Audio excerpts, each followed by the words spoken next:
The Dave Hooker Show. A presentation of Off the Hook Sports. Objective insight, expertise, top guests.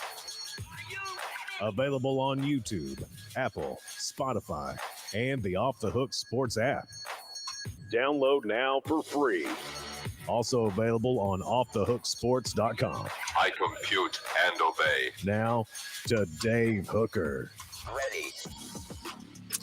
Off and rolling. Welcome to the program. We discussed Joe Milton III, why a national columnist thinks that Shane Beamer and Spencer Rattler are a better bet than Joe Milton III. And that's not me ripping him on the message board. I trust Joe Milton III more than Shane Beamer and Spencer Rattler, but we'll have that discussion. That'll be today's tough question. T. Martin's son is in the portal. Is that somebody that the Vols should go after? Also, little Josh Heupel versus Lincoln Riley. We've done this before, so we'll welcome in our Oklahoma Sooners fans, as they will no doubt rip us for discussing Josh Heupel versus Lincoln Riley. And we'll hear from some Southern Cal fans as well. This goes way back to one of the first conversations we had about Oklahoma and could Josh Heupel ever go back. It is SEC spring meetings, so we've got Brian Kelly and Kirby Smart, their takes on Nick Saban, and also how about softball making it back to the College World Series. So a lot going on. Caleb Calhoun, how are you, sir? I am good. Happy last day of May. As we all know, that's the greatest month of the year because it's my birth month. But no doubt, and it's my anniversary month. Oh, there you go. There you go. So it's a lot of things going on at once. How do we keep track? Well, extensive note taking. And I want to tell you that you did a great job not coming down on Adam Rittenberg from ESPN yesterday. I was a little concerned that you might come down on him after he shared his thoughts on offensive production projections over the next few years. So we didn't see any of that. And you expect me to be like, you suck at him, you're terrible. I didn't know, quite frankly. I've seen those go south by, let me just put it kindly, by those that had a ton more experience than me at the time and a ton more experience than you at the time. Let's just say it might have to do with the Lady Vols running up the score and Chicago. Sometimes Rick Tellender was on the program, and maybe the program is called Sports Talk, but that's been like 20 years ago, so we don't have to discuss that anymore. First, let's check in with Jacob Warren, who will have a fresh edition of the Vol Report brought to you by Bassey Lawn and Garden. That'll come up later today on our YouTube channel. How do you follow that and the Celebrate 98 series? Jacob, tell me. What's up, everybody? This is Jacob Warren asking you to like, subscribe, and share. Dave needs this. Exactly. He does. So just do exactly what Jacob says. All right. So we started off as we want you to hit that like button to bring more people in, but it is time for What the H? What the?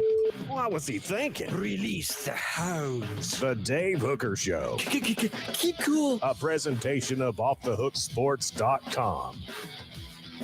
What the H? Today brought to you by Andy Mason, AndyMasonRealEstate.com.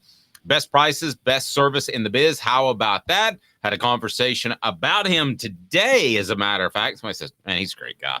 AndyMasonRealEstate.com, over 40 years of experience in his office. All right, so what the H? I saw this, and I thought at one point that maybe Caleb had a misprint, a mistype. Something was wrong. Tennessee is a very experienced football team. What? Doesn't it feel like this is just year 3 of a rebuild and based off old school college football, which is really just 5, 6, 7 years ago, that Tennessee should be rebuilding and should have an experience issue? Well, they don't. 18 of 22 starters could be seniors. Caleb, this is something that was addressed by 247 Sports. Pretty stunning when you look at 18 of 22 starters could be the seniors. And I don't want to get into my hinting that 2024 is going to be the year to best judge Josh Heupel. We can do that later. But first of all, what do you make of that number? That's a pretty big number. What the H? Yeah, it totally shocked me. So for those who want to check it out, it's another one by our friend Brad Crawford, who does a ton of work. We cite him a lot here because he does a lot of great work, quite honestly. And this one talks about what insider sources are saying about each SEC team. And so with Tennessee, we've been hearing all the talk about Joe Milton, Squirrel White, and the receivers, and kind of all the stuff you expect to hear. But the underrated part was that Tennessee low-key once again is loaded with experience despite losing a ton of experience last year. And I went back and thought about it, and this is still going to be a thing, by the way, for at least one more year, which is the COVID eligibility of 2020 has had so many players come back for 5th and 6th years of eligibility. You have the same thing going on right now with Tennessee. And Joe Milton himself, for instance, coming back with and taking advantage of the 5th year of eligibility. Jalen McCullough in the secondary, and I think that's going to be a big help to them. What's underrated is where the real talk is we didn't think about this, but they are reportedly much more experienced on defense this year than they were last year. As a matter of fact, according to this article, insiders expect Tennessee to finish in the top 6 of the SEC defensively this year, based on how experienced they are on defense, which if they do that and this offense doesn't miss a beat, I mean, Dave, then you have to start talking national championship possibilities, right?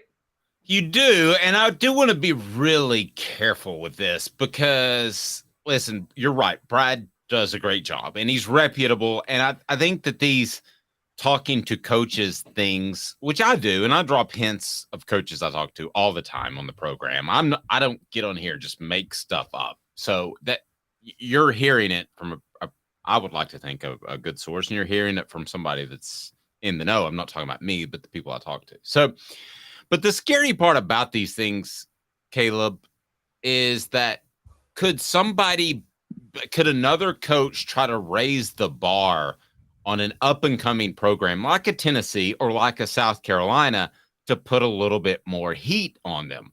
Like Urban Meyer saying that Texas was the most talented team in the nation.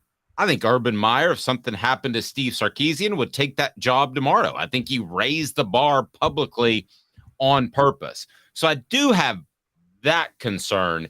And when we factor in the COVID year as far as seniors, yeah, some of them are seniors, but I think Jacob Warren has been a senior 3 times. This will be his 3rd tour as a senior.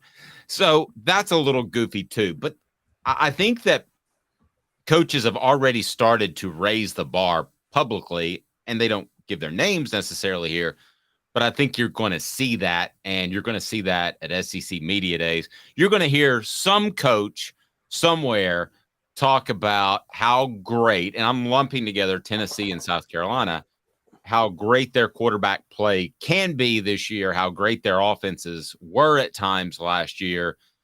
And I think that's coaches trying to raise the bar. I'm not sure who that'll be, but I think you'll see some of that at SEC Media Days. Maybe not spring meetings, which is ongoing. Thoughts? Maybe with that top 6 defense, but in terms of the 18 of 22, I mean, that's just analytically, that's just factually true. Right. And so it's hard to look past it. I mean, last year, I said this going into last year, which was, we keep forgetting, like, what the state of Tennessee was in people's minds last year. But I said, expect a 5-0 start. And people said I was crazy. I said, expect a 5-0 start because of how the schedule lays out when they play at Florida and LSU and Pittsburgh, kind of changing quarterbacks. But also because Tennessee last year had so much returning talent. I mean, playing together for a year in that system means a lot. And this year, again, they're low-key flying under the radar. Now, what's more valuable, Dave? And I would ask you, and this is actually a genuine question. The actual experience of a player or the number of years a team has played together? The cumulative experience of a team, like freshman, sophomore, junior, senior, or the number of years they've played together with each other?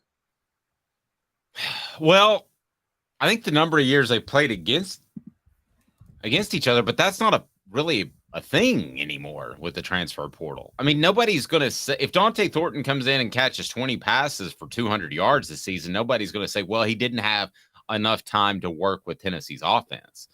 I mean, sounds like an excuse almost to me. I mean, the game is way different. So 5 years ago, I would have told you absolutely these guys need to play together and no chemistry, but that's not what anybody's looking for nowadays. They're looking for guys to come in and have an immediate impact. And I hear that a lot, but then I think last year, okay, yes, Brew McCoy was the number 2 receiver, but if Cedric Tillman doesn't get hurt, Cedric Tillman and Jalen Hyatt would have both had more receiving yards than Brew McCoy.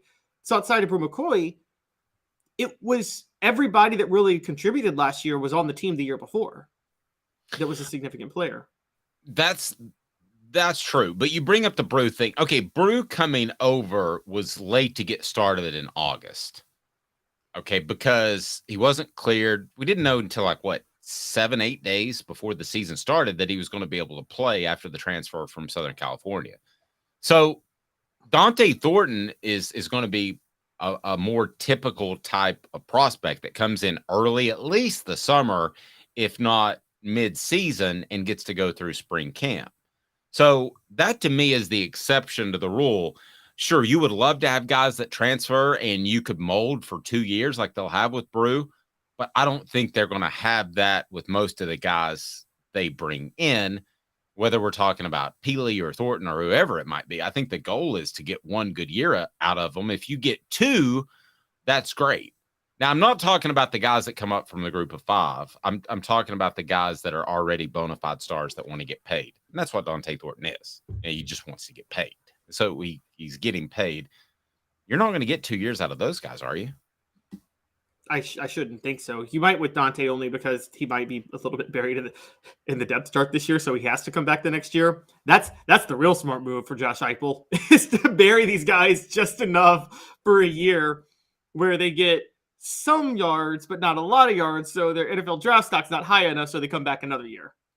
I mean, you joke, but that is something that was done previously when coaches, not with transfers so much, but when coaches had some leverage, that was something that was done. I don't think they have that leverage now. I think Dante Thornton, not specifically him, I don't know that young man, but I think a top prospect like that would say, okie dokie, you didn't find a place for me and I came in January, then I'm cruising on out in the next January. I think that's what would happen. And he'd go to Miami was in the running. There were other schools in the running.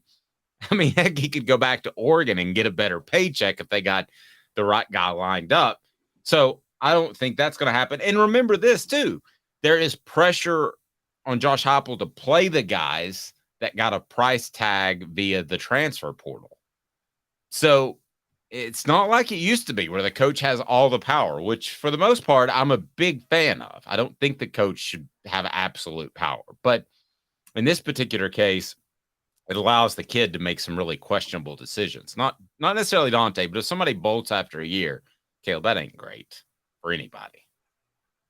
No, unless that's the 1 year you win the national title and, then you're going to take it. But I mean, I get your point. I would say that the question with Tennessee this year, though, the reason I asked that question, experience versus historical team chemistry, is this year they're relying on more transfers than last year. Not when I say transfers, 1 year just transferred into the program this year.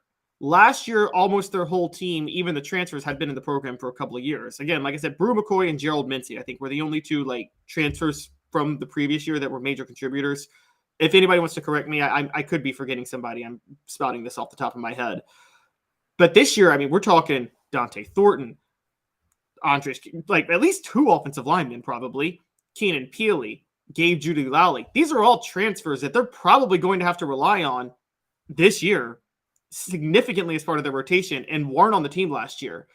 So you wonder, is that going to mess things up a little bit more than what was on the team, than what happened last year? No, it could. And you also have to, and on our message board, somebody pointed this out. I bet Joe Milton is getting a ton as well. Well, he should. He certainly should. You shouldn't pay everybody a premium rate that comes in without taking care of the guys that are already there. I think it was pretty obvious that Hendon Hooker got taken care of. He had the Mercedes-Benz endorsement that came along in November. So they were continuing to work for him, even though they knew what they were going to get the rest of the season. That's a really solid player. They didn't know about the injury and a really good leader. So you've got to continue to work for those guys. I completely agree with that. And if Joe Milton's not a millionaire by now, he should be, because he's the guy that's going to lead your program next. And I think most of these guys, especially at quarterback, are going to be in the $1 million range. And we can bet that Keenan Peely's not going to fight him over that. Sorry. Yeah, and that's the one thing that was quickly put to bed about the whole NIL thing. Not to get sidetracked, but people told me that, well, I mean, Cooper Mays said it on our YouTube channel a year ago almost. He said, nobody's going to look at the quarterback and be jealous of him because he's the quarterback. He also got the most chicks in high school. He gets the better deals in the NFL. I mean, what's different? The quarterback is the quarterback, Caleb. Yeah, that's like when you're sitting. If you're a higher up person in a corporation and you're high up in management and making a 6-figure salary, you're not going to complain that the CEO is making $1 million salary. He's the CEO. I mean, that's how it is. The CFO doesn't look at his paycheck and says, I deserve more. Well, if you deserve more, then become the CEO. Rocky Top Tom said the entire NIL setup is the worst thing that ever happened to college sports. I'm going to take you a step further, and I'm not going to argue with that, but I think that players deserve to get some cash. So I'm going to say this for you, Rocky Top Tom. I think the NCAA is the worst thing to happen to amateur athletics. I think they allowed this to happen. They could have found some sort of stipend. They could have allowed the players to unionize so that they had them all under one collective, but they didn't do that. They're the ones who blew it. In the end, capitalism was what ultimately led to this. And if you don't like it, I certainly understand. Is it completely different? Yes. Absolutely. No doubt about it. I get that, but that's where we are. It is time for today's tough question, and it's brought to you by our friends at crafttreats.com. Barrett Sallee makes an appearance. Actually, he might make a real appearance before it's all said and done. Maybe we'll visit with Barrett of CBS Sports, and we'll get his thoughts on today's tough question, brought to you by crafttreats.com. Today's tough question. Take a side. Take a stand. The Dave Hooker Show, a presentation of offthehooksports.com. What does Barrett Sallee think about Joe Milton III as compared to Shane Beamer and Spencer Rattler? Well, I'll tell you, and it's brought to you by crafttreats.com. With crafttreats.com, you can use the promo code Off the Hook, again, Off the Hook, and get 20% off. That includes the chill pills, but all products. But with the chill pills, they've got the CBD derivatives that can help with your pet's digestive issues, arthritis issues, or anxiety issues. So here is what Barrett Sallee says, quote, I don't trust Joe Milton. I trust Spencer Rattler, and I trust Shane Beamer. Little background. This is a pretty vast departure, and I will credit Barrett for not getting hung up on an old Tennessee take that he had, and that was he loved Butch Jones and thought that Tennessee was going to win the East and eventually the SEC championship. So he has moved on from that, which is good. But based off 2 games, I have trouble drawing the same conclusion. And I know someone here think that I'm a Joe Milton hater. I have more faith in Joe Milton than I do Shane Beamer or Spencer Rattler as a group, as what they'll do this season. Now, if in the magic world of portals, you could trade a Spencer Rattler for Joe Milton III, I think there would be a case to be made for that. But as far as this year and what they accomplish, Joe Milton III and Josh Heupel's system, as opposed to South Carolina, what they got going on with Beamer and Rattler, I would take Tennessee in that regard. You, Caleb? Easily. Just because I have Sorry, I have to say this. It's funny. You brought up Barrett Sallee being a Butch Jones fan, and I've actually defended people who thought the Butch Jones hire was smart at the time. But it is funny that he's defending Shane Beamer right now when a lot of people think Shane Beamer is the new Butch Jones. I actually like that comparison a lot. Yeah. So Yes, I have more faith in Josh Heupel and Joe Milton, and here's why. I think Shane Beamer, in trying to figure out his offense, is a deer in headlights. Look, I think the reason Spencer Rattler came on last year, at the end of last year, was Marcus Satterfield finally decided, hey, maybe I should utilize Spencer Rattler this way. And it took them till November to figure that out. And I'm like, what type of offensive coach are you when you can't figure that out until November? And Josh Heupel would have known what to do in January. Now, Marcus Satterfield is gone. They got Dowell Gaines as offensive coordinator, who I have no faith in whatsoever. I think Tennessee fans should be celebrating that hire all day long. And so because of that, yeah, I have way more faith in Josh Heupel and Joe Milton. Now I'm with you. I'll be honest. If I'm Josh Heupel, which quarterback would I rather have? Probably Spencer Rattler. But okay, well, let me ask you this, because on the message board, Rocky Top Tom said to compare Spencer Rattler and Joe Milton is kind of weird. They couldn't be more different contextually, and that's true. One's the big arm guy. One is a guy who can throw in different arm angles and more natural runner.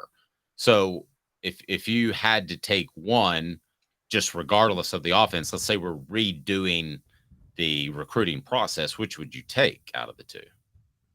Regardless of offense, it can be in Josh Heupel's offense, it can be in Spencer Rattler's, it can be in Shane Beamer's offense, and then I'm going to tell you what I think of Shane Beamer here in a second. But first, let's get into that. Who would you take? I'd still take Spencer Rattler. I still value accuracy overall. Also, we have a little bit of evidence of this because, remember, Spencer Rattler has played in effectively Josh Heupel's offense because he played for Lincoln Riley at Oklahoma, and he was, after 2020, considered a Heisman candidate going into 2021. So, he has a history of producing at a high level in this offense. We're going to compare the two coaches in a few minutes. That Joe Milton doesn't have yet. Yeah, and here's my issue if I'm South Carolina fan out there, and we have a lot of South Carolina fans. If I'm South Carolina fan out there, I can make a strong argument for Spencer Rattler over Joe Milton III. I'm going to abstain for a second. You give me a month into the season, I'll give you my take. I probably lean towards Rattler, to be real honest with you at this point. But I got very little faith in Shane Beamer long term. You brought it up. It's been on the message board. It took him until November to figure out how to use Spencer Rattler. That, to me, is a troublesome issue. Let's face it. In 2021, Tennessee went out there and they weren't perfect offensively, but everybody knew the direction. There was no question. And Josh Heupel had a vision not just for a month or a week or the next practice, but a year, 2 years down the road. And I think you saw that happen last year.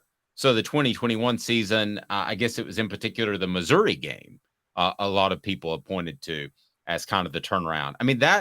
That was all expected to happen by Josh Heupel. I don't know that Shane Beamer expected to up and beat Clemson and Tennessee and suddenly find their offense at the end of the year. Not even close. I don't think that's the case. I think he got very fortunate, caught Tennessee at the right time for them. And then I think Clemson was a little overrated. Yeah, I agree. I'm with you. And Dave, I would ask you this. When is the last time you've covered a team or coach, or you could remember, where a coach didn't figure out something that works until mid-November, like that late in the season? 2005. Well, they never figured it out. I thought. That's right. The Ainge and Clausen thing was a fiasco. Yeah, but there wasn't. There was a clear answer with Spencer Rattler. There was no answer with the Ainge and Clausen thing, I felt, because I will say, look, I know the players wanted Rick Clausen, but once Fulmer stuck with Rick Clausen, the offense did sputter awfully in quite a few games. Remember that 6-3 Alabama game, the worst played game I've ever watched in the history of football? Well, but if you're talking about indecisiveness, that to me stands out. Most coaches will pick the dude and go. I thought they made a huge mistake. If you want to go way back with Rashad Baker, I thought he came out and just looked like the most, and Philip Fulmer said it, most natural receiver he had ever seen. And then he was at defensive back the next day, but he never went back. He never went back and forth. So you make your decision and you live by it. Jason Witten's another example. They moved to tight end, and he was a tight end. There was no discussing it. You can transfer if you want, but yeah, I mean, to me, that is the biggest issue is the uncertainty into November. I've never seen that happen except for 2005. Okay, my question is if the uncertainty into November, and then you find your answer in November, because Shane Beamer found his answer, and I think that's even a bigger indictment because, like, the answer was always there on how to use Spencer Rattler, and he just didn't know it at the time. And I think that's what really throws me off. The only thing I could think of is Here's basketball. Here's another one message board that's really good. The UT staff is still trying to figure out how to use Alvin Kamara. Shane Beamer's Butch Jones. That's pretty good. I mean, let's be honest, because I mean, how hard is it to figure out to use that dude? He can do everything. Yeah, that's a good one. Butch Jones, gosh, there was actually a few. Remember when Florida had the Hail Mary to beat him in 2017, and he's like in his press conference, well, maybe we should have a dime package on defense. He didn't have a dime package. Well, and another one, too, that ended up working out for Tennessee, if you want to go back to 1994, they weren't sure that Peyton Manning was the guy. I mean, Brandon Stewart gave them some flexibility. I think inside the coaching office, they thought that Peyton was the guy, but Brandon Stewart was a lot like Heath Schuler. He gave them some flexibility running the football when they could use that because of the injury to Colquitt and the first drive of the season at UCLA. So, yeah, I mean, that was a little indecisive, but I still think at the end of the day, they thought Peyton's the guy. Yeah, and it was indecisiveness they didn't feel like they had to prepare for at the time until Jerry Colquitt got hurt. I mean, I give them a break on that because I don't think they planned for Colquitt getting hurt. No, I agree, but I'm just trying to come up with, I mean, basically this one's the most inexcusable. The Shane Beamer one is just next level inexcusable. Yes. Right up there with Alvin Kamara. I mean, that's a pretty good one by the message board. I mean, I'm watching him and I'm like, am I missing something? Does he not know pass pro? Because I wasn't covering Tennessee. I was covering more Mid-East recruiting, and I really thought I was missing something. I thought he was either a bad dude or something was going on, and I just asked around out of curiosity. I didn't even do anything journalistically with it. And they're like, there's nothing wrong with him. We don't know what the heck's going on around this place. And that could be another what the H. What happened to Alvin Kamara? Dave Hooker Show. Oh, here's a funny one. Here's a good one. Ben Howland, who just got fired at Mississippi State. This was in basketball. But when he got hired by Mississippi State, he had been fired by UCLA. And when he gets hired, he's like, yeah, I think I'm going to start pressing more. It kind of worked my last year at UCLA. It's like, that's the first time you ever learned to press in basketball as a head coach? Yeah, that's when the AD says, Why don't you shut the hell up? all right, 2 minutes. Coming back, we have T. Martin's son in the portal. How good is he? Should the Vols go after him? That's pretty cool. We'll talk some Navy Schuler as well. 2 minutes, and we're back with you. He's Caleb Calhoun. I'm Dave Hooker, Off the Hook Sports. Sun, sand, and salt water, the beach is a very relaxing place. Unless you wear contacts. Ow! Open your eyes to the best the beach has to offer with LASIK vision correction from Campbell Cunningham Laser Center. Ah. Hi, Mike Davis here with City Heating and Air, reminding you to always dare to compare. Our team provides quality local heating and air service, installation, and maintenance across East Tennessee. We use only the best equipment like American Standard heating and air conditioning for your residential, new construction, or commercial needs. Honesty, dependability, and customer satisfaction have been the cornerstones of our business since 1961. City Heat and Air. Dare to compare.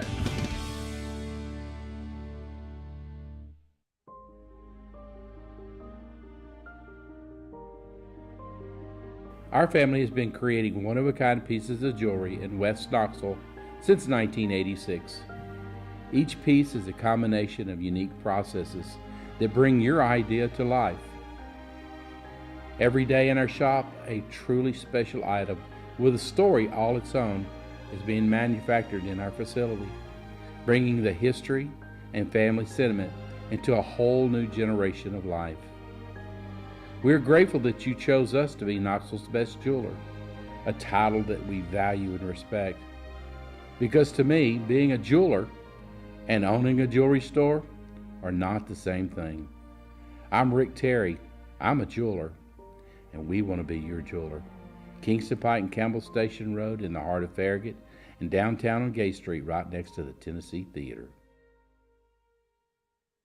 When you want a hard cider that's easy to enjoy, one that's crafted to perfection, you need Tennessee Cider Company. Some say it's the signature cider of the South. Others say it's the cure to your craving. They all say you'll savor every sip. With a selection of ciders free to sample, all it takes is one taste. Visit tncidercompany.com for more information, as well as to shop our ciders and merchandise online. Thirsty yet? Doors open at 10 a.m. You're listening to The Dave Hooker Show, a presentation of OffTheHookSports.com. The internet is full of pictures of each and every one of you. Available on YouTube, Apple, Spotify, and the Off the Hook Sports app. Download now for free. Is there nothing you people can't do? Also available on OffTheHookSports.com. Let's go to the judge, jury, and potential executioner on this. Caleb Calhoun. On our message board, Tom says, I guess that famous blooper video of Heath Schuler headbutting the stands as the Redskins quarterback did have some brain impact. I'm pretty sure that was Gus Frerotte in place of Heath Schuler, right? Let's see. Guys, I'm pretty sure. Yeah, that he suffered a neck injury. Yeah, Heath got a raw. Yeah, was that Gus? That was Gus, right? That wasn't Heath. Yeah, that was Gus. By the time but for the record, Dave, you got to be fair to me. I had to look this up because by the time I was old enough to watch football, Heath Schuler was already traded away by Washington. So yeah, and let me tell you, Heath got a raw deal in that whole thing. Heath got a really raw deal because Sonny Jurgensen was the color commentator of the Redskins network, and he fell in love with Gus Frerotte. Heath had a very serious toe injury off his push foot, and he still had a limp years later. I don't think he does anymore. I've talked to him on the phone, and we've had him on the show, but I haven't seen him in person. But Heath got a raw deal on that thing. And I still believe that he could have been a really good quarterback in the NFL. So let's get to T. Martin's son. T. Martin's son, Caden Martin, has had enough of Coral Gables. Former Knoxville Catholic baseball and football star Caden Martin is leaving Miami after 1 year. He announced that on Twitter, saying, first off, I would like to thank the University of Miami for giving me the opportunity to grow as a player and person this past season. I would also like to thank each of my teammates and support staff around me for putting in the time to help me develop as a player. With that being said, my family and I have decided that it's in my best interest to enter the transfer portal and continue my collegiate career elsewhere, likely at Tennessee. Now, I added that last part. He said, looking forward to the next chapter. So the question is that came up during our 3:30 a.m. Production meeting is, should Tennessee take Caden Martin? The answer is a resounding heck yeah. Why wouldn't you take him? He plays baseball as well. I mean, why wouldn't you take him? I would go after him in a heartbeat. No, I agree. The baseball part is the biggest reason to go after him. Caden Martin as a quarterback, the unfortunate thing about him was, I don't know if people know this, but he was offered by Alabama when he was an 8th grader. It was one of those early offers. But as you know, Dave, covering recruiting, that you have to estimate that they're going to grow into a certain size that Caden Martin never grew into. So he only was a 2-star coming out. So he doesn't have his father. So he was offered in football, not baseball. Yes, in football. In 8th grade by Nick Saban program? He was offered by Nick Saban. Me. Yeah, so he doesn't have his father's raw physical gifts. Maybe they were thinking that they had to get him pretty quick before the kid got paid like T did. Anyway. I'm joking. Oh my gosh. He didn't get paid. Maybe. But well, I mean, I don't think T has been back to Alabama ever since he left Alabama. I'll just say that much. There's a really gray area over whether or not he was a prospect at the time, but he did receive money from a Tennessee booster that lived in Alabama. That was the report. So anyway, but yeah, Caden Martin did not grow into what T did? Is that part of the issue? He didn't grow into T's physical stature. He's like 5'11", 6 feet-ish, 205. T was listed as 6'2". I think he's closer to 6'3". And we're talking 216, what, 225 probably actually when he played, I'm guessing around that area. So it's the same issue with Navy Schuler. Navy Schuler is the exact same story. His father, he didn't grow into his father's size, or didn't have his father's physical gifts. He's at Tennessee right now. And it's so funny to think about this, to have Caden Martin and Navy Schuler, if they were both on the offense, because they both surrounded Peyton Manning, but they are two of the most similar style of quarterbacks I can think of, T. Martin and Heath Schuler. They're very similar with their styles and how they played. Yeah, I actually think that Heath was better all around as far as an athlete. I thought he could have won the decathlon. I think you and I have talked about this. If somebody had to put their arm around a 10-year-old Heath Schuler and said, "We're going to train you," he would have won the gold medal in the Olympics in the decathlon. There's no question in my mind. He was that physically gifted. He's one of the most physically gifted people that I've ever been around. So, I mean, that's a pretty high standard right there. But T was right up there. Oh, sorry. Go ahead. T was right up there too. No question. Yeah. And I've always wondered, like, who was the better quarterback? Because, I mean, obviously T was the winner, but, you know, the thing that makes it tricky for me is they both had an unfortunate circumstance. T's first year starting was better than Heath's first year starting, but Heath's first year starting was the whole 1992 Fulmore Majors saga, which split the whole team apart. It's crazy. But yeah, exactly. But T's second year starting versus Heath's second year starting, they both started 2 years. T had Randy Sanders instead of David Cutcliffe coaching him his second year, whereas Heath got David Cutcliffe basically both years. And I'm like, what could T. Martin have done in 1999 if David Cutcliffe was still there? I feel like he would have been a lot, because he kind of regressed from 98 to 99. He did a little bit, and I think that he had the fundamentals in place from working with David. I think, though, that you have to continue to pound that home, and I don't think that was pounded home nearly as much. I mean, you got to remember, T. Martin's almost the same age as Randy Sanders at the time it took over. I mean, that's a slight exaggeration, but they were only like 10, 12 years different. So it's tough to stay on him about fundamentals. And then I think you and I would agree that play design, game planning, and everything slipped from David Cutcliffe to Randy Sanders. No offense to Randy, but it slipped a little, right? Absolutely. Funny enough, after looking at Randy when he was at ETSU, and there's some coaches like this, he's more of a head coach than a coordinator. And I know that's like, you always say someone's a coordinator, not a coach, but there are people who they actually can make good head coaches, but they're not necessarily cut out as coordinators. And I think Randy Sanders kind of fits that bill a little bit. Well, and let's be honest, Philip, also Fulmer, he disassociated himself to a certain extent with coaching. Not completely, but to a large extent, he wanted to be the CEO. He said that when David Cutcliffe was rehired to a group of reporters after the press conference. He said, "I think the best way to grow this thing is for me to be the CEO type and be able to raise money and recruit." That sounds good in theory, but he's a very good offensive coach. So he didn't need to be that removed. So I think that's part offensive of the line coach. I'm only going as far as offensive line coach. Okay, well, yeah, I mean, I'll take that. But still, to have another intelligent offensive coach in the room means something. And I don't think Randy had a lot of that. I think he was expected to be John Chavis or David Cutcliffe and just take it over. That's yours. Run with it. Go, Randy, go. And I think that's very difficult to do when you've coached these players as a position coach and making that jump. And quite frankly, it may have just really been outside of his realm of ability. Yeah, and this is the problem with Fulmer. If you want to be the CEO, because I think I see like Dabo Swinney as a CEO, and I'm sure you do too, as a CEO of a program. But if you're going to be a CEO, totally do. And when you lose Brent Venables, I think there's a real issue there. But yes, totally, right. That's a really good. I think that's what Philip wanted to be. Right, exactly. And if you want to be a CEO, the rule number one is you have to make the right staff hires. I mean, that's you can't be a CEO unless you know you're going to make the right staff hires. So you have to know that Randy Sanders is an offensive coordinator material. you have to know that Dave Clawson's not going to fit with your offense or what you're trying to do, and the dynamics are just going to be a massive catastrophe, which it was. And so, who remembers these names? Pat Washington and Larry Slade, receivers coach and defensive backs coach, respectively.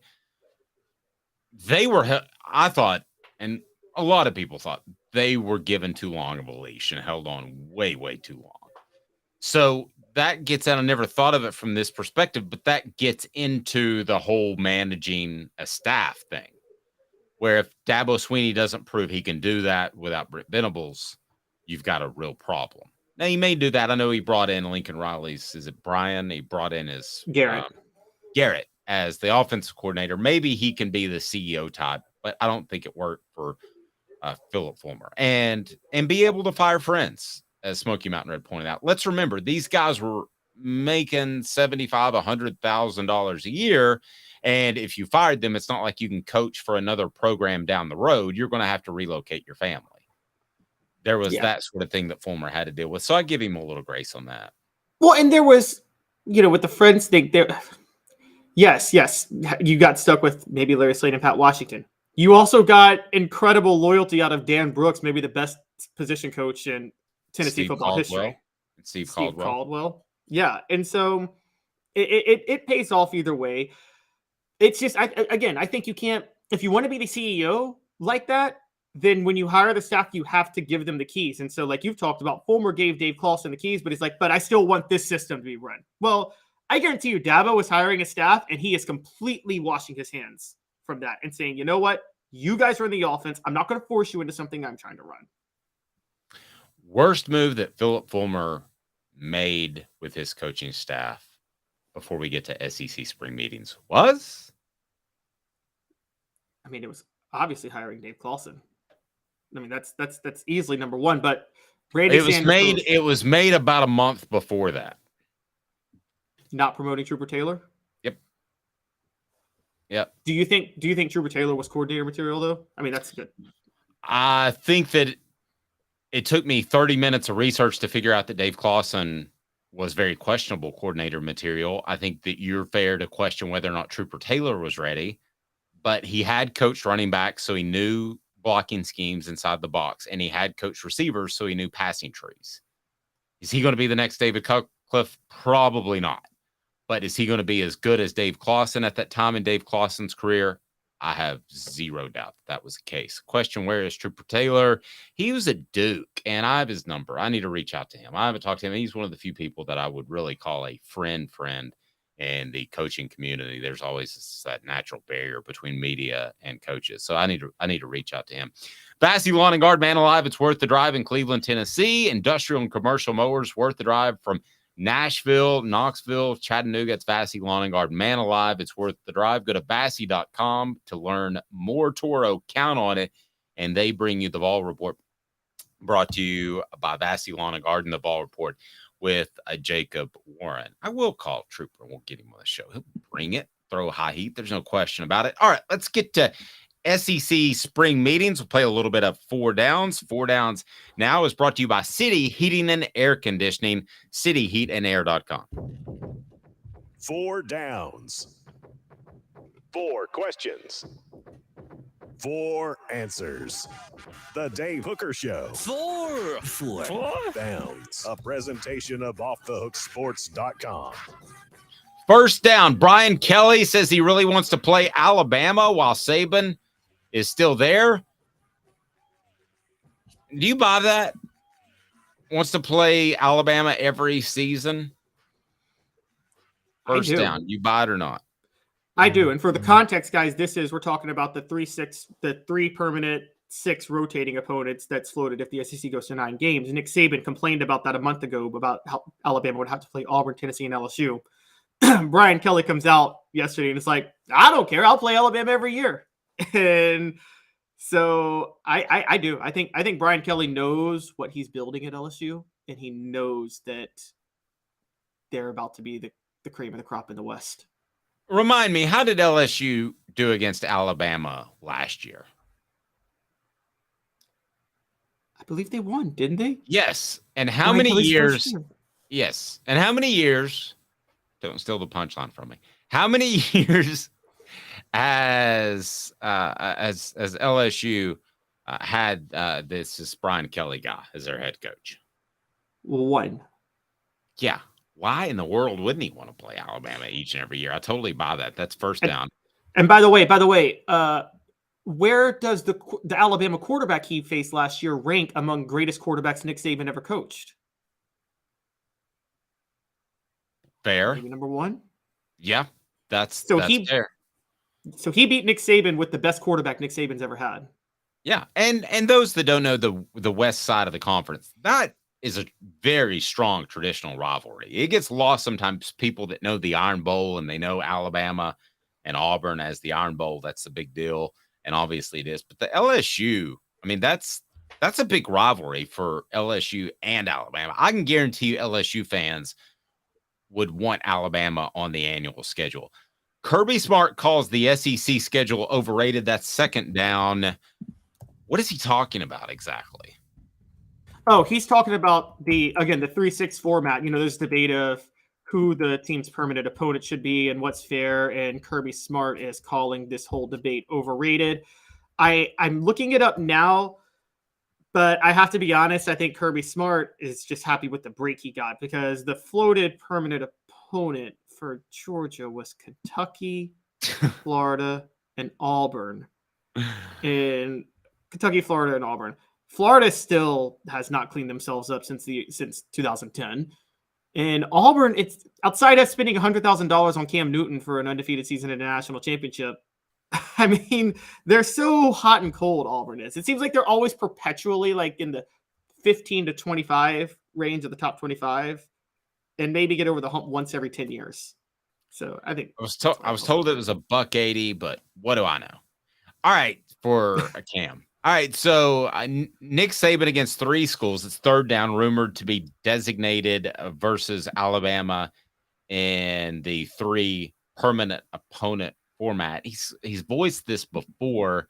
What are his thoughts now at SEC spring meetings? And we'll have a report from there that's going on in Destin right now. Oh, it's Auburn, LSU, and Tennessee are the 3 and the 6 for Saban, and he's against those permanent opponents. I've heard rumors that after Nick Saban has been screaming to go to 9 games for years, he's reportedly interested in sticking at 8 games now if the SEC won't fix this. Okay. The thing about Nick Saban is he will voice his, and I respect this about him, he'll voice his opinion and then he moves on. Like a great columnist, for instance, if they say, I think Coach X should be fired, they don't continually work that in every single column that they write. They've stated their opinion. That's where they are. They move on. So I think Nick Saban is doing that. He's moving on. He might lose that debate, but ultimately he's going to make the best of it, just like he did with up-tempo offenses. It's a great lesson in life, honestly, what Nick Saban does, because I will address things that I think are unfair in life about my life. I will, but then I could either cry about it or I could still adjust and deal with it. We're all taught to deal with it. You can address if something's unfair, but you're still taught you have to deal with it if it is unfair. That's just how things go. It's like with my kids. If I tell them, I've got a problem with X, well, that's a bad example because I would continue to come down on them. But if they told me they had a problem with me, then I would say, well, I'll see if I can work on that, and I'm probably not going to. So that's Nick Saban just moves on. And Nick Saban's going to end up paying players more and more. Just wait and see that's going to happen. All right. So fourth down, if you're Josh Heupel, what's your agenda? Every coach down there has an agenda. Brian Kelly's was to say, I'm not afraid of playing Alabama, which sounds great. Makes him look like a GEAUX Tiger. And Nick Saban now maybe is reverting a little bit on his thoughts on the schedule. If you're Josh Heupel, what is your agenda? What are you trying to push? Because you've got a lot more clout this year than you did last year at SEC spring meetings. Any agenda you would push as part of fourth down? I'm curious where you go on this. This didn't come up in our 3:15 production meeting, but I wanted to see where you might go with that. I'm going to tell you a secret. That's crazy. All right, what do you got? I think Tennessee is in such a rarely good position with NIL and who their permanent opponent would be, whether or not it's 1-7 or 3-6, that he shouldn't have an agenda. He should just sit back. Just keep his mouth shut. Just keep his mouth shut. I don't think Tennessee, I think there's no way this doesn't benefit Tennessee. If it's 1-7, their permanent opponent is Vanderbilt. If it's 3-6, their permanent opponents are Vanderbilt, South Carolina, and Alabama. Outside of Alabama, that's a heck of a deal. And Tennessee's rolling in NIL money right now, so they are winning on that. Stay quiet, Josh. Don't say a word. Okay, I kind of agree with you, but I kind of don't. And here's why. Because I would take it a step further. I'd push all my chips into the table, and I would say, here's the deal. I think the kids deserve more money. I think it needs to become streamlined to make it easier. I think that prospects, if they need to get paid because of family circumstance, should get paid. I would paint myself as the anti-Dabo Swinney. I'm so pro NIL that I'm just throwing out hundies, $100 bills left and right. That's what I would do if I were Josh Heupel. Now, all that sounds like funny. Deion Sanders glamorous. Yes, that's kind of similar. I would shoot for that, and if I fell just short of it, I'm in pretty good shape. The irony is that Tennessee's pushing the NIL boundaries more than anybody. Other coaches are going to scratch their head and look at you like, what is he talking about? That Tennessee's already pushing the boundaries of what you can do there. But yeah, I would come out if I was Josh Heupel, and I would say, it's time for me to be a leader. I want to find ways to get these guys more money and make it streamlined. And that's our goal at Tennessee. And that's why you should play for Tennessee. And Tennessee rhymes with money. And you should like money. And you should like Tennessee. And then I would leave with this. Hey now. And I'm out the door. Drop the mic, Chris Rock style. That's what I would say. Completely like Nick Saban.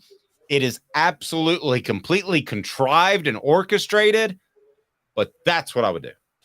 Now, Rocky Top Tom says we're pushing this NIL thing really hard, and it is going to come back and bite us the patoot eventually. Oh, Rocky Top Tom, will you stop being so anti-NIL? Like, Okay. Well, I mean, I don't hate that. It could. We'll see. But right now, the 21st century. Man, right now it looks like that's the platform to be on. I need to get the kids more money. I think these. I would take it this far. I would like to call upon all of my fellow SEC coaches and their respective boosters to find ways to get these young men more money. And what you know what I do if I'm Heupel? If I'm Heupel, I'd start calling out the coaches. I'd be like, for all you coaches complaining about it, these kids are the reason you get these multi-million-dollar salaries. So wait, maybe stop me. Like, this is the thing. Like, I love when coaches complain about it when, like, theoretically, they're state employees. So they're supposed to be there to educate kids in the public school system, technically. And they make $10 million to do that. And they don't educate them to do a darn thing except block and tackle. Okay? So, I mean, we sit there and say that with coaches. But we can I take it a step further? I would also say, look at what LSU is doing. They're getting some gymnasts like $1.5 million a year. I hope the rest of their football players are being taken care of. Oh, Boom. wow. Throw them under the bus. Yeah. Like a little side shade. She is making like 1 point. Have you heard of that gymnast? I think I have. Lady? Yeah. She's a lot more attractive than any football players we've ever spoken of. We've talked about this, though. Who was it that brought up that LSU's like going all in on like all their programs? Was it Josh Ward that told us that? Or it was John Adams, because he was in Louisiana. I want to address, speaking of all this, before we get out of this topic, that Eli Drinkwitz. Let me add this one part. I do want to get to Drinkwitz. Let me add this one part. As right as Tennessee is doing NIL, okay, LSU is doing it a step better. Okay, from everybody that I've talked to. And part of that LSU homer. Well, and part of that is because I think they're less concerned, the collectives, about making their own money, and they're more concerned about growing the athlete's exposure. I think when you have one collective that's very strong, you have to be a little bit concerned that they're in it just for their best interest, and they don't want the player to get too big because then he starts cutting his own deals and he doesn't need an agent / collective. LSU has billboards all over the place with players on it. I don't see that in Knoxville. Caleb, yours Drinkwitz is Drunkwitz? Well, I'm going to defend Eli Drinkwitz because he was taken completely out of context yesterday by a lot of people. And believe me, guys, I wish what he said out of context, what we thought he said was true, because it gave us fodder for a show. And the more stuff we get like that, the better. But the line that was taken out was, he said at one point with NIL, people thought people are making more money on NIL than my brother-in-law, who's a pediatrician and save lives. Yes, that nugget sounds stupid because Eli Drinkwitz makes more money than his brother, who's a pediatrician and saves lives. So, I mean, unless you think coaching saves lives, just stop. And I mean, I will say college football coaches really do think they're like saving lives. They think they're curing cancer with what they do a lot of times, and they're not. But well, listen, the bottom line, a doctor deserves more. I mean, goodness gracious, a vet deserves more than an NFL player, I would argue, right, but that's where we are. The thing that drives me crazy, though, is like every other part of the country, when there's unfair wage standards and differences, we all say that's capitalism. That's the market. But when an athlete takes advantage of capitalism in the market to make their money, we're like, oh, that's so immoral. Why is that immoral? Why is that any more immoral than anything else where people make money that they don't deserve? And that's where I'm at. But what I was going to say was, I'm sorry. Go ahead. No, I interrupted you. Drinkwitz's full comments, guys. He was asked a question about gambling, and he said, we're giving guys 18 to 22-year-olds life-changing money. People are making more money on NIL than my brother-in-law, who is a pediatrician who saves lives. And we kind of do it cavalier, and we think there's not going to be side effects or issues. There's information out there, bad actors out there, always trying to make a dollar, running around campuses trying to gather information. It's going to become a key locker room issue. He was talking about, I think, the dangers of NIL with gambling for players. Now, yeah, the pediatrician saves lives. He should have just cut that out. That made no sense. I mean, that's his problem, though, is he never stops talking or talks when he shouldn't. He did the same thing on the Jim Rome show for SEC Media Days. I mean, that's Eli's problem. That's like, saying this guy, that Oscar Pistorius would be faster if he had 2 legs. I mean, maybe he would, but it's not going to change who he is, and Eli's not going to change who he is. Yeah, exactly. And so I defend Eli with the context of what he was trying to say, but it was just a weird thing to say. That doesn't mean I believe in Eli long term. I'm with you. I'm not so sure he's the smartest coach in the world. And I have actually read I've read a lot of actual accounts of his idiocy. Is that what you've read? For the 5 Missouri fans that do exist in online, I have a lot of people were wanting the Josh Heupel hire before Tennessee hired him. They wanted Josh Heupel over Eli Drinkwitz. I could just say that. Yeah, I've had. Yeah, I mean, I could think of the guy I bumped into at the gym would have been a better hire than Eli Drinkwitz. I mean, all right. The 3 Stooges, Eli Drinkwitz, Shane Beamer, Billy Napier. Yeah, that's right up with the Butch Jones thing. All right, so coming up, the team you're not talking about, guys. The team we haven't talked about. We deserve some of the blame, but you need to hear about them next. And they're doing great things. Could a championship be in their grasp? Possibly. 2 minutes, Caleb Calhoun, Dave Hooker off those. To own the more that owns every job, then get to Vassey Lawn and Garden in Cleveland and get you a Toro. I'm David Vassey, here to talk to you about Toro. With a Toro Zero Turn, you'll get more out of every minute and you'll reach the finish line faster. At Vassey's, we like to say, no matter if you're mowing 3 acres a week or 11 lawns a day, homeowners and business owners alike find confidence in equipment they can trust from top to bottom. Vassey Lawn and Garden, Highway 60 North in Cleveland. Man alive, it's worth the drive. Hi, Mike Davis here with City Heating and Air, reminding you to always dare to compare. Our team provides quality local heating and air service, installation, and maintenance across East Tennessee. We use only the best equipment like American Standard heating and air conditioning for your residential, new construction, or commercial needs. Honesty, dependability, and customer satisfaction have been the cornerstones of our business since 1961. City Heat and Air. There's your bear.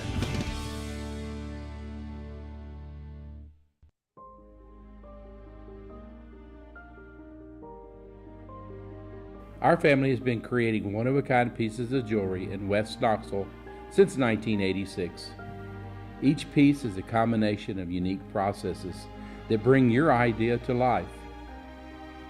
Every day in our shop, a truly special item with a story all its own is being manufactured in our facility, bringing the history and family sentiment into a whole new generation of life. We are grateful that you chose us to be Knoxville's best jeweler, a title that we value and respect. Because to me, being a jeweler and owning a jewelry store are not the same thing. I'm Rick Terry. I'm a jeweler, and we want to be your jeweler.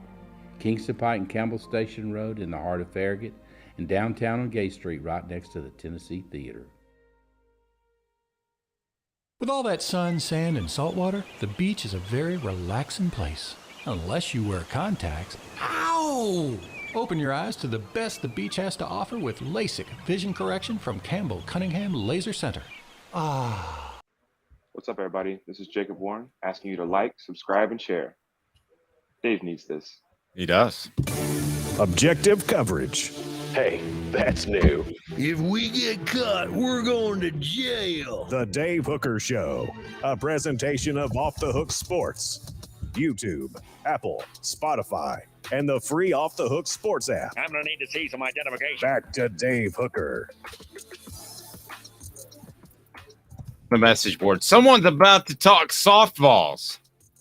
Is that a thing now? Softballs? Maybe we'll talk some softballs, but I haven't heard that. I've heard diamond balls. Softball, baseball, softballs. I've never heard softballs for softball, but well, I kind of like it. Maybe it's something that we could start. I'm sure that some licensing agreement would prevent us from coming up with T-shirts. But the by the way, Travis says, ever buy a pediatrician shirt? No, you don't. You don't. But some people bought a Hooker shirt because of the quarterback, and I don't know that. I love my doctor, but I don't know that anybody's bought a Dr. Smith shirt. I mean, it's funny you said a Hooker shirt. In Nevada, the market dictates the better hookers do get paid, man. The better sex, like that's capitalism. I guess. Yeah, is that Pahrump or something that's in Nevada that people go to for the real other hookers? Is that what you're referring to? I don't know what it's called. The thing that shocks me with Nevada is if you are great at sex work, why would you work for somebody? Can't you really just run your own business and make your own clients? Sounds like a Theo Vaughn topic. I'm Dave Hooker. He's Caleb Calhoun. We have the discussion that I wanted to get into now, and that is, before we get to the softballs, Josh Heupel versus Lincoln Riley. Who runs their offense better, which is very similar. Let's give a little bit of context. Josh Heupel's offense is not the same offense that Mike Leach ran, for instance, just because it has some tempo and they throw the ball a lot. The Josh Heupel's offense, to define it, is based off wide splits. It is based off tempo. It's based off putting the safety most oftentimes in a very difficult position and making reads off of him. So Heupel's offense and Riley's offense are very similar in that regard, Caleb. They're not even necessarily, their offense is not exactly the TCU offense. They all do a little something different. But those three offenses in particular, before we get to Heupel versus Riley, how would you compare those three offenses? Well, Garrett TCU's offense is a lot closer to what Mike Leach did. It's the air raid that actually, don't speak ill of the dead, but it adjusts better to personnel and defensive schemes, whereas Mike Leach's air raid was, I'm sticking to this system the way we run it, and I'm not going to change it at all. Yes, and I don't think that's even speaking ill of him. It worked out at schools that didn't win a lot of football games before he showed up. So yes. It was simple. They were able to do it. Would it have translated had he got the job at Tennessee? I don't know. I think Tennessee's in a better position with Josh Heupel, frankly. So what do you think of Heupel versus Riley? I'm curious. So I made up a term. I made up a term for their offenses last year, and I called it the veer and shoot, which is it's a combination of Mike Leach's air raid. It actually does involve that, but it brings in the principles of Art Briles' offense and what he developed at the high school level in Texas, which is where you get the wide splits and things like that. They pretty much run the same offenses on different sides of the country. If you really watch Lincoln Riley and Josh Heupel. And for those who want to know the history, with this, we talked about this earlier, Josh Heupel was forced to include RPOs and zone read options in his offense in 2014 by Bob Stoops, because Bob Stoops got torched by Johnny Manziel in the 2012 Cotton Bowl, 2013 Cotton Bowl, and he wanted to add the element of the RPO that Cliff Kingsbury used in the air raid and force that on Josh Heupel with Trevor Knight. And just so people know, for those who don't know the ins and outs, that's very anathema to the offense Josh Heupel runs and what Trevor Knight can do. There's not as many RPOs. What word did you just use there? Anathema, contradictory. Sorry. Tough one. Blasphemous. Yeah. And it's very I don't know if people noticed this last year. There weren't that many RPOs. I don't think there were any, were there, by Hooker last year in Josh Heupel's offense? I thought there was some on the goal line. Yeah, I thought there was. Yeah, I definitely thought there was some on the goal line.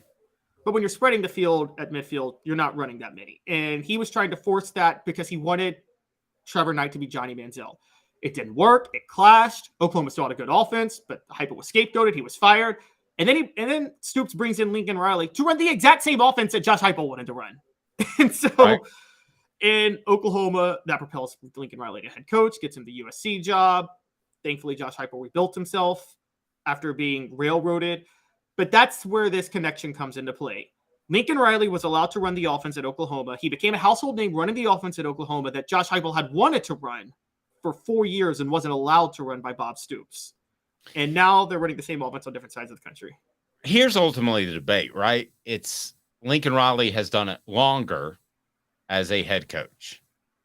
Josh Heupel, and by the way, Lincoln Riley has a Heisman Trophy winner just this past year. So let's not just dismiss him like Heupel is immediately better just because you might live in East Tennessee. I think the debate is Lincoln Riley has done it longer and had more success, as opposed to Josh Heupel has done it with lesser parts, particularly at Tennessee and Central Florida, and has had success. So it depends which side of the coin you want to take in that regard. So let's get your thoughts on the message board. Me, if I'm an AD, I'm going to go with Lincoln Riley, the more surefire thing right now. We could be having a totally different conversation in a year, because this would be 2 straight years if Tennessee's able to get great play out of, or even very good play out of its quarterback position. Then I stand corrected. I stand corrected on Hendon Hooker, who I thought had accuracy issues. If Josh Heupel does it again with Joe Milton, I'll stand corrected again, and then I might have a different take. But right now, if I'm an AD, I'm going to take Lincoln Riley just because of track record. I am going to take, and I'll play your game on track record, Dave. And with track record, I'm still taking Josh Heupel, and I'll tell you why. Okay, all right, here we go. Hey now. Josh Heupel has been an offensive since being fired by Oklahoma and being allowed to run his offense. He's been an offensive coordinator or a head coach, really calling the plays basically, for 8 years now, and 4 of those have been in the SEC. None of them have been in the SEC for Lincoln Riley. 2 of those for Josh Heupel, just so you guys understand, were at Missouri, when Missouri was, by all accounts, the worst, most on-fire program in the SEC. I don't know if you guys know this, but Josh Heupel took over Missouri after that whole Mizzou protest scandal thing in 2015.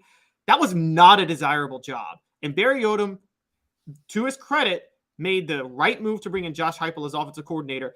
And Josh Heupel had Drew Lock throwing for 500 yards a game, or had Drew Lock's offense putting up 500 yards a game against SEC defenses for 2 years at the worst school in the SEC at the time. He then comes back to the SEC and takes over, by all accounts, what was the most on-fire program in the SEC as head coach, which was Tennessee. And in 2 years, he's got them in the top. He has a Heisman candidate at quarterback. I think that track record favors Josh Heupel, honestly, more than I don't think Lincoln Riley took over Oklahoma for Bob Stoops when the program was already rolling. He went to USC, which already had talent, and he brought his quarterback with him. Lincoln Riley twice walked into good situations. Josh Heupel took over terrible situations. Okay. I'm going to give you something else that's going to strengthen your argument against me, because if I'm an AD, I'm taking Lincoln Riley. I can get ripped on the message board if you want me to. I may have a totally different take in 8 months, 9 months. But Lincoln Riley is doing it and has done it against defenses that weren't very good. I mean, when he was at the Big 12, I mean, there was a ton of points scored. They couldn't play with the SEC more times than not.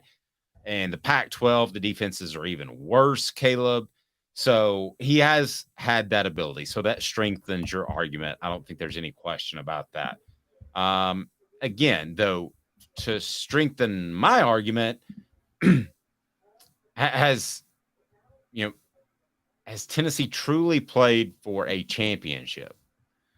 I can't say that they have, because of the way they fell so flat against South Carolina. They were on the verge of it, but they haven't. Lincoln Riley has. I also would think that Lincoln Riley, given his experience, might have an answer when things went so wrong in Columbia. Now, maybe with the Jeremy Banks issue earlier and Hooker getting hurt, it just was never going to happen, and that's possible. But I would like to think a more tenured coach would have an answer at some point mid-game, right? But there was no answer for Tennessee and Josh Heupel. I mean, before we get there, and this isn't necessarily because of his offense and his defense if you watch those games, but can Lincoln Riley win a playoff game? Can he win one college football playoff game? He's 0-3 against the SEC when he was at Oklahoma and played in the college football playoff. And the last one was an embarrassment. They lost, I think, 63-28 to LSU in 2019. And so, yes, the South Carolina game, they laid an egg, but look at what what's been happening to him. Now, he did beat an SEC team in a bowl game. I think he beat Florida in 2020. He beat Dan Mullen in Florida in 2020. So I'm really to the point where I'd like to take all bowl records and just throw them away, because I covered so many of those. I don't know who was motivated half the time. I knew after the game, after watching the game, but if you start citing Lincoln Riley here and Lincoln Riley there in bowl games, man, I would have to go back and look. Were both teams adequately motivated to win whatever they needed to win at that particular time? I don't know. I don't remember that. I don't remember the Ford motivation going in. What we're really seeing is bowl games are actually, ironically, what they used to be when the polls were counted before at the end of the regular season and before the bowl games. It's, for those who don't know, bowl games were glorified exhibitions through the 1960s. I mean, I can go through the list of teams that have national championships and lost their bowl games, including the 51 Vols. But I'm kind of with you. I think they were kind of glorified exhibitions up until like 2000 when they had, or 98 when they had the BCS system. Well, the elite from the 70s through the 90s, the elite bowls were teams cared to win those games. Tennessee cared about that 85 Sugar Bowl. They didn't have a national championship to play for, but they cared about playing in that 85 Sugar Bowl. Yeah, but it was so hit or miss still. I mean, no, they cared about the 85 one, but does anybody remember the 84 or 86 bowl game they played in? Didn't they play in the Peach Bowl in 86? I mean, you would, but most people wouldn't. Yes. And I look at some of the other bowl games that, I don't think Tennessee wasn't motivated to play in the 99 Fiesta Bowl. Would have been the 2000 Fiesta Bowl after the 99 season. I question if they were motivated in the 97 Orange Bowl when they lost to Nebraska, because Michigan had won the day before. So they found out even if they had won that game, they wouldn't have been national champions. They were absolutely not motivated to play in that game. Yeah. Yeah, I mean, it was all determined. It was the question was, will Nebraska split with Michigan, or will Michigan be national champs outright? Tennessee had no shot by the time Peyton Manning's last game kicked off. And I mean, that's a fair debate. You're right. Let's throw out bowl games. But in games that matter, Lincoln Riley's never beaten an SEC team. And that except for when he was offensive coordinator, he did beat Tennessee in 2015, but that's because Butch Jones choked away that game. And Lincoln Riley's offense only scored 20 points. So, yes, Smoky Mountain Red, Caleb is an NCAA football historian. There's no question about that. Portions of the program brought to you by Campbell, Cunningham, Taylor, and Hahn. Look at me. I don't have glasses. I don't have contacts. I got LASIK. It's fantastic. They do cataract surgery as well. And the great part is they're local. Campbell, Cunningham, Taylor, and Hahn, also with their individual vision centers, can take care of your annual checkups and such. I'm looking at myself when I'm pointing out that I'm not wearing glasses or contacts, and I'm realizing that, well, I went camping over the weekend, so I got a lot of sun, and Caleb has the brightest light ever. So I suddenly look like an incredibly tan individual. I'm also just a very, very, very pale person. So, I feel like Ricardo Montalban doing the Lincoln commercials back in the day.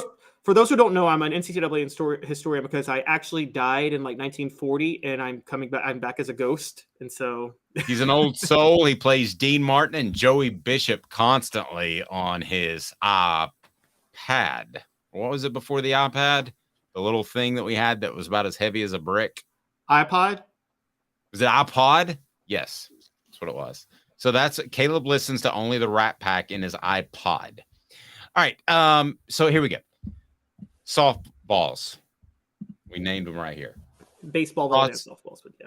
Yes. So as far as both programs, what do you make of Tennessee's Diamond Balls kind of fly under the radar a little bit, which compared to last year is probably a good thing. I think they crossed the line as far as good taste, and they ended up flaming out the Supers. And then you have the softball team that's just quietly been pounding on the door. I feel like with this softball team, because they missed their opportunity with Monica Abbott, that there's this sense of, I believe it when I see it. Is that fair by Tennessee's fan base? Is that fair for me to say that? Yeah, it is, because when that Monica Abbott situation happened, for people who need context, at the time, the Pac-12 or Pac-10, I guess back then, dominated softball, like just dominated it. And here comes Tennessee from the SEC, all getting so close to winning it, and then Arizona pulls it out, and you start to think, okay, it's just not meant to be for a team like Tennessee to win the national title in softball. This is a rare chance for them. They haven't had as good of a season since then until now. And this season, this team might even actually be better.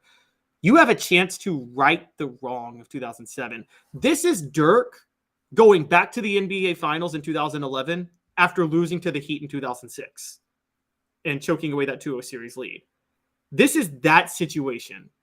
And it is, you're right, it's under the radar because of that loss, and also because Oklahoma has really kind of put together a mini dynasty in softball.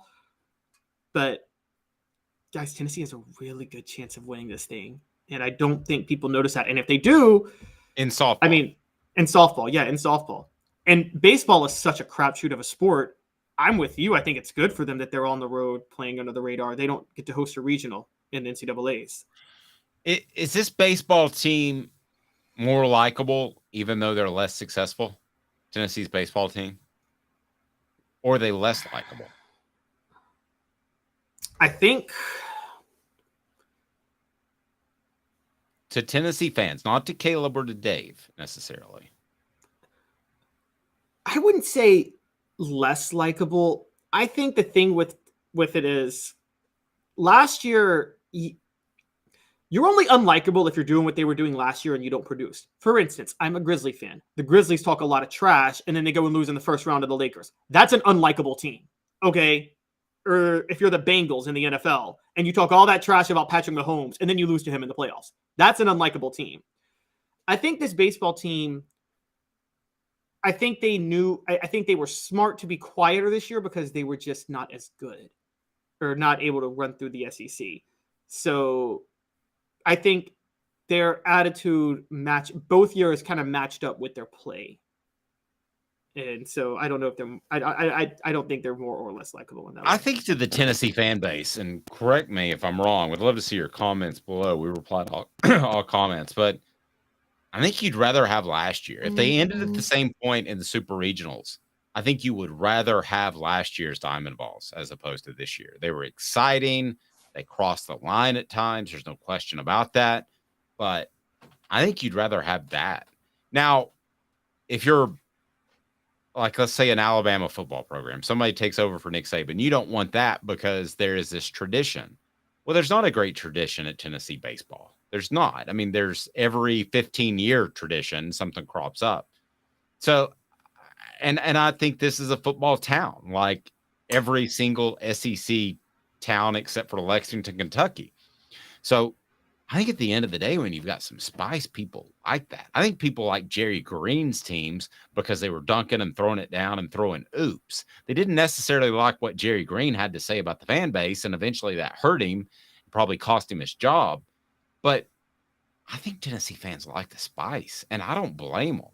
You are the guy who is just compared to the LSUs of the world, compared to who are some other South Carolinas of the world, some great baseball programs. You're the guy that doesn't matter. So the guy that doesn't matter, I think people appreciate it when you make some noise and say, I matter. Oh, I agree. Go ahead. It may be your Grizzlies path of thinking. It may end up that way, but I still think people would like that as the prelude to the collapse. Well, the problem with my Grizzlies pathway of thinking is they acted all that way. Ja Morant says, I'm fine in the West. Then they lose in the first round. And then 2 weeks later, Josh partying with another gun and seems to not even care that he lost. So I'm going to talk all this trash. I want to embarrass myself and then not care that I embarrassed myself for trying to get better. I don't think Tennessee was that way. But you're right. Look at LSU women's basketball. The whole world hated Angel Reese after that title and the way she was talking. LSU's embraced it. The whole state has embraced it. And you're right. That's how you get a gymnast making $1.5 million or whatever in NIL. And so I'm with you on that. I think it's a good thing. Dave, here's an underrated thing. How big of a deal is this? And I wanted to ask you. Tennessee is one of only 4 schools to make a bowl game in football and the NCAA tournament in basketball, women's basketball, baseball, and softball. Is that a big deal? I mean, if I'm Danny White, I'm bringing that up in my next contract negotiation for sure. So they're only one of 4 schools to do that. And they're only one of 2 when you throw volleyball in the mix.